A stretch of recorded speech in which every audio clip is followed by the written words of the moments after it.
Hello again, this is our third video, and you're very welcome again. And today I'm going to talk about resilience, this thing we hear a lot about. I'll put it into context for you, show you what it's all about. First of all, like previous sessions, just remember your shoulders. Relax those shoulders, let them flop a little bit, and also take a nice deep breath. So breathe in and breathe out. As I said before, a very, very good de-stressor. Just repeat that a number of times during the day. You'll find great benefit from that in all sorts of ways. We looked at some sleep the last time we talked. I hope you used some of those pointers I gave you. You'll find those on the library website as well. Every day a new pointer will go up, and you can use those to remind yourself what we talked about and start to benefit your night's sleep and get sleep much, much better from that. So resilience is this thing we hear a lot about, and what it is, important to know what it is, and that we all are resilient already. You've had difficult things you've handled already. You've had things you thought, I'll never cope with that, I'll never get through that. But you did get through it. You found the strength somewhere in yourself, the resources inside there to get through that, and you got through that, and you can talk about it now, and look back on it, and even laugh about some of these things. And it's to do with the whole bounce back ability thing that we have. We can bounce back from things that happen to us. So imagine, say, that you're here, this is you here, say, and some stressful thing is coming to get you, like Pac-Man coming to get you, and it hits you. And people say that to you, I was really hit by that, that really hit me. Like I was hit by a bus when that hit me. So there's an idea of being hit by something. And then you're often knocked off your perch, way over here somewhere. You'd be told that by somebody. I was totally knocked off my perch when that hit me. And then you hear language around the whole thing, I wasn't myself. Because we know that over here, you're yourself. You're knocked over here, you're not yourself. And so we hear that from people, I wasn't myself when that happened to me. Then people start talking about coming back to themselves. I came back to myself. So there's an awareness about that. Or coming back to yourself when something difficult happens to you. So that you're yourself, you're not yourself, and then coming back to yourself. And some people take a good while to come back to themselves again. Others come back quite quickly. And some never fully get back to where they were before. And you often hear that in language. People say, it took me a long time to get back to myself. Or you might hear, well, she was never the same again. She was never herself when that happened to her. So we know she was herself, obviously, but she was never the self that we knew when that happened to her, after whatever it is that happened to her. So we never got back to themselves, sometimes. And that coming back to yourself, that's where resilience lives. That's what it's about, that getting back to yourself, that bounce back thing that people have. Now we know that the experts on this will tell us that we're not born with resilience. There's no resilience genes you're born with.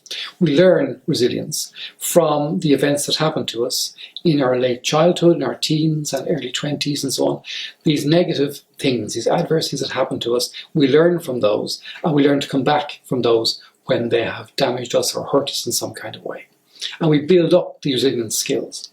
And as time goes on, we can bounce back that bit faster from things. Hopefully, if everything goes well, we can bounce back more quickly from things when these things hit us and these things happen to us. Now, you can build up some good resilience skills. First of all, a really good skill to have to be resilient is to take some time every day for yourself, just to unwind and to relax. And very often people in their lives are giving all the time. They're there for other people, doing all sorts of stuff for other people. And it's so important to turn that sometimes onto yourself and take care of yourself sometimes, because you also need that care. You're not Duracell bunnies out there. You really are people who need to be recharged every so often and feel on top of things as often as you can during the day. And that does happen by you taking that moment every so often just to care for yourself. And people say to me, but I have no time. I have 4 or 5 kids. I'm all that. Yeah, wait now. You do have sometimes to go to the bathroom during the day, don't you? If you didn't go there, you'd be kind of in a rather strange state. And that could be sometimes your only time to have that moment to yourself. That could be your moment just to go and just relax, so unwind for a second, then back up again and out to face what's happening outside. So that moment for yourself, maybe it could be about 10 minutes or a half an hour or something. That time you take your walk, I mentioned last week, that walk during the day that you would take for yourself within the recommended guidelines for distance. You take your walk every single day. That can be your time to yourself. It's something you do for yourself every single day that builds you up in some kind of way and that recharges you is a key and a fundamental skill in the whole thing of resilience. And when that doesn't happen, When you constantly give and give and give and give, you will at some point wear yourself out completely. So you become no good to yourself or to people who need you to be there. So just that simple thing, taking care of yourself every single day, really, really important. So build that into your day. Maybe you're doing that already. Maybe you have times that you just take that cup of tea, you sit down with a cup of tea and just relax and really taste the cup of tea and relax and listen to the radio or something for those few minutes. Then back up again. Maybe happens already during your day. If it does, really good, be aware of it, be conscious of it, and use it more and more. Fundamental thing as well. One good skill as well to have is to sleep properly. So I mentioned that last week as well, when we were talking about the whole sleep thing. Sleep is very, very, very important. And for the whole stress thing, resilience thing, sleep is a massively, massively important thing to have in place, to sleep properly. And those tips I gave you last week, I hope you're using some of those things to help with your sleep, because they will also build your resilience and that bounce back thing. Now, realizing demands are an important part of resilience as well. You always have demands coming at you all the time, from all sorts of corners. For your family, for your friends, your workplace. Demands all the time are there. They will never stop, they never go away. And having the skills to meet those demands, once you have that knowledge, my bag of tricks, my bag of resources inside here is strong enough to meet all those demands coming in, then you won't feel this thing we call stress. But the moment you actually begin to think that my bag of tricks in here, my resources, my skills, my abilities are not enough to deal with these things coming in, so you have a disparity there, your belief in your resilience, and your skills and so on, so they aren't strong enough to handle this thing coming in, you will start to feel this thing we call stress. So you can do things, like I mentioned, that time for yourself each day and that good sleep thing as fundamental things for building up that resources inside there. Another key thing to have is to have your circle of friends around you. Those people, either your family that you have around you, or people from work that you have around you, or your relatives, or whoever, it doesn't really matter who it is, a big group or a small group, doesn't matter. Having that thing around you is a fantastic foil against stressful things happening to you. You can talk to you about these things, tell them what's bothering you, and they in turn can talk to you and tell you things that are bothering them. That's a really good thing to have, fantastic resource to have when you're faced with stresses and difficulties like that out there, whatever they are. We want to have that kind of people around us that we can link into every so often. Nowadays, of course, you can't meet these people face to face very, very often, but you have phones and you can get on to a Skype phone call or a WhatsApp call and see them and talk to them. So keep that link going. That's a really important thing and a very, very fundamental, important resilience skill is to keep those links you have with people going and talk to them and they can talk to you. You also find that resilient people, when you talk to them, are very much there. Their mind isn't off on 15 different things at the one time. They're there, they're present, they're mindful when they speak to you. And you know, when you tell them something, that they're really hearing that. And when they say things to you, that you're hearing that and you respond back to that.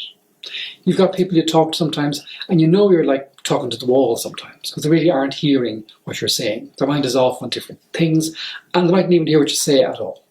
But you want to have friends around you who are more resilient than that, who are people who are mindful, more mindful than that, can stay in the moment and talk to you. And you can do that. When someone's talking to you, then slow that mind down and listen to what the person is saying to you.